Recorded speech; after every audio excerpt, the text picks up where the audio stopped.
नमस्कार दोस्तों लोकसभा के चुनाव क्या ख़त्म हुए और बिहार के अंदर इंडिया गठबंधन की हार क्या हुई। तो अब नीतीश बाबू सोच रहे हैं कि बिहार के अंदर विधानसभा चुनाव करवा ली जाए। महाराष्ट्र के चुनाव तो और हरियाणा के चुनाव हैं अभी जो कि होने जा रहे हैं अक्टूबर के अंदर। सितंबर में जम्मू कश्मीर के चुनाव हैं। तो अब लग रहा है कि निश्चय कर लिया गया कि भाई हम अपने भी करवा लें, क्योंकि अभी तो हमारी चढ़ती कला है, हारने वाले तो हम हैं नहीं। तो अच्छा ये होगा कि हम अभी से चुनाव करवा लें। 40 में से 30 सीटें तो एनडीए गठबंधन की आई हैं, तो हम जीत जाएंगे। तो अब इस बात की अटकलें शुरू हो गई है और नीतीश बाबू भी मुझे लगता है अब शायद ये चाहते हैं कि चुनाव अक्टूबर में महाराष्ट्र और हरियाणा के साथ हो जाए। झारखंड के चुनाव तो खैर अभी दिसंबर में हैं। तो अब सवाल ये पैदा होता है कि इन चुनाव के अंदर ये अटकलें क्यों हो रही है और नीतीश कुमार क्यों चाहते हैं, क्योंकि जेडीयू इस टाइम अपने बिल्कुल चरम के ऊपर है। 40 में से 12 सीटें गठबंधन में वो जीत गए।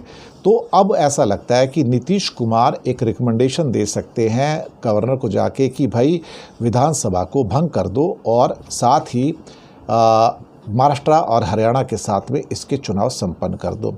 ये चर्चाएं क्यों हुई? चर्चाएं इसलिए हुई कि नतीजे घोषित करने से एक दिन पहले नीतीश बाबू दिल्ली आए थे।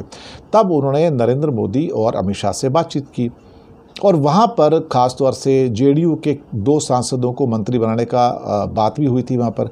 तो वहाँ से इस घटनाक्रम ने जन्म दिया कि भाई अल्टीमेटली एक डील करते हैं, चलो ठीक है कि जेडीयू कोटे से 2 मंत्री बना दो और एक चुनाव करवा देते हैं, हम सीएम बने रहेंगे। तो वहाँ पर मुझे लगता है कि शायद नीतीश कुमार ने सुनने में आया, सूत्र बता रहे हैं कि मोदी और शाह से बिहार विधानसभा के चुनाव 2025 की बजाय अभी कराने की बात की और अभी कराएंगे तो वो कहते हैं कि राजनीतिक माहौल हमारे फेवर में है। और ऐसे में जब एनडीए के पक्ष में सारी चीज़ें हैं, नतीजे भी आए हैं, तो अब इसका फ़ायदा उठाया जा सकता है अभी, क्योंकि बाद में हो सकता है हालात कुछ ख़राब हो जाए। तो अभी अगर जब लोहा गर्म है तो हथौड़ा मार दो। तो इसको लेके अब ये सब हो रहा है। तो नीतीश की इस मंशा से इंडिया गठबंधन भी वाकिफ़ है और एक्चुअली वो भी समझ रहे हैं कि चुनाव अभी अक्टूबर में करवाए जा सकते, तो वो इसके मामले में अब बिल्कुल तैयार है। और इस बात का खुलासा शायद वीआईपी पार्टी के जो विकासशील इंसान पार्टी है, मुकेश सहनी हैं, उन्होंने भी किया और उनका कहना है कि शायद अब ये चुनाव बिल्कुल सामने खड़े तो तैयार रहना चाहिए। मुकेश सहनी का कहना था कि हमारी पार्टी को सीट नहीं जीती, लेकिन इससे निराश होने की ज़रूरत नहीं, हमें तैयार रहना होगा। वैसे तो विधानसभा का चुनाव अगले साल होता है, लेकिन नीतीश कुमार इस साल ही चुनाव कराने की कोशिश करेंगे, इसलिए हमें पंचायत और बूथ लेवल तक पार्टी को मजबूत करने की ज़रूरत है।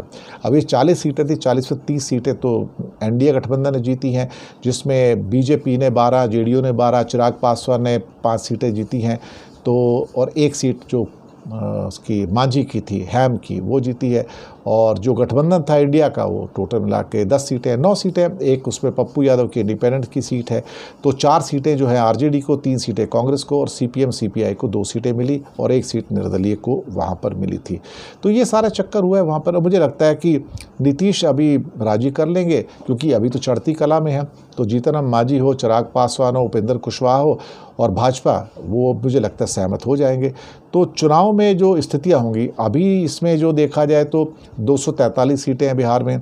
तो बीजेपी को अभी उसके पास 74 है, जेडीयू के पास 43 हैं, हैम के पास 4, लोक जनशक्ति पार्टी को 1 सीट मिली थी। तभी महागठबंधन में राष्ट्रीय जनता दल को 75 सीटें, कांग्रेस को 19, सीपीआई सीपीएम को 2-2 मिली थी और 23 सीटें अन्य के खाते में थी। तो मुझे लगता है कि एक मजबूत चांस बन तो रहा है कहीं ना कहीं कि शायद चुनाव साथ में हो जाए।